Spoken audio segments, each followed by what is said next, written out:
संविधान में विश्वास नहीं है। ये भारत के संविधान को, बाबा साहब के संविधान को बदलना चाहते हैं।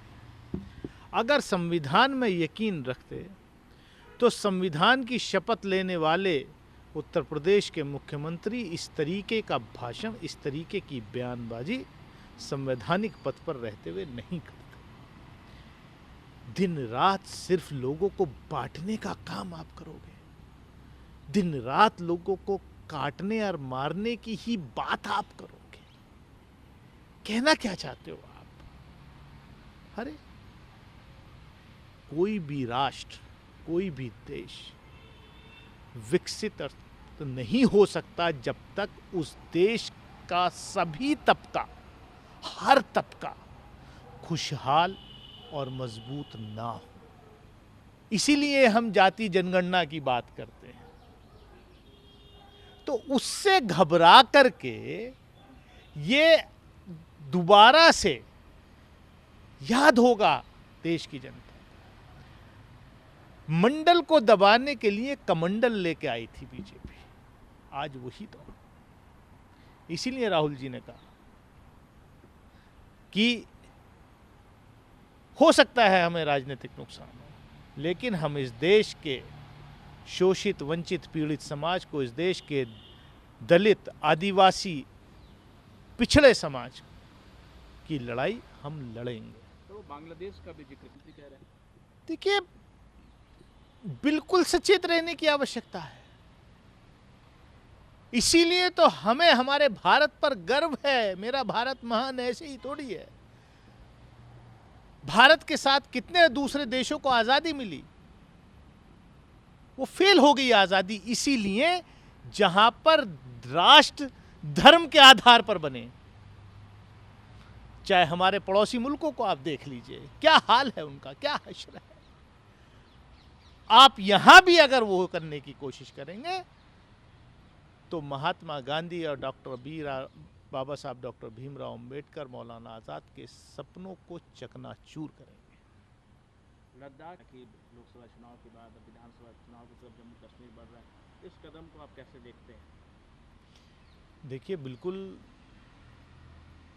ये क्या है कि मर्यादा शब्द नहीं समझते।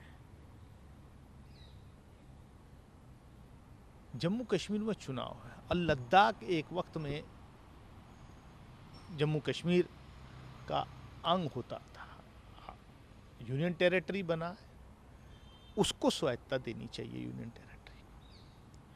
तो कहीं पे निगाहें, कहीं पे निशाना ज़्यादा दिन चलने वाला नहीं है।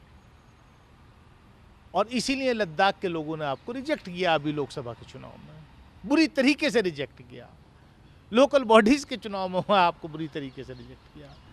आपके ये काम इस तरीके की से कोई फायदा पहुंचाने वाली नहीं। जेएनके का जम्मू कश्मीर बीजेपी दफ्तर में बवाल भी, वहाँ पर पूरा हंगामा भी। देखिए, भाजपा आजकल अपना संतुलन खो बैठी है, पार्टी भी और पार्टी के नेता भी। इसीलिए आज के कल प्रधानमंत्री जी बोल रहे थे महिलाओं की सुरक्षा के बारे में, और आप कर क्या रहे हैं? आज मुख्यमंत्री का बयान, आप यूपी के मुख्यमंत्री का बयान देखिए, किस तरीके की भाषा का वो प्रयोग। तो ये संतुलन खो बैठे हैं। समझ नहीं आ रहा है कि राहुल गांधी की पॉपुलैरिटी को कैसे काउंटर करें। जनता तय कर चुकी है इनकी विदाई। कंगना रनौत, अगर बीजेपी उनके बयान से सहमत नहीं है, अगर बीजेपी जिस तरीके का आरोप कंगना रनौत ने इस देश के किसानों पर लगाया है, बीजेपी को उस माफी ही नहीं मांगनी चाहिए। कंगना रनौत को बीजेपी से निष्कासित करना चाहिए।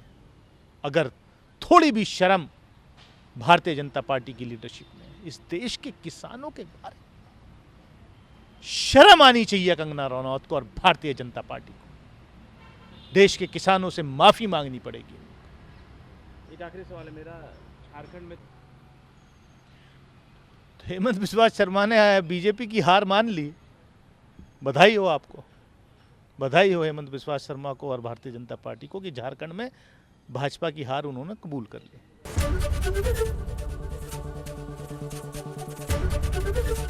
एबीपी गंगा, खबर आपकी, जुबान आपकी।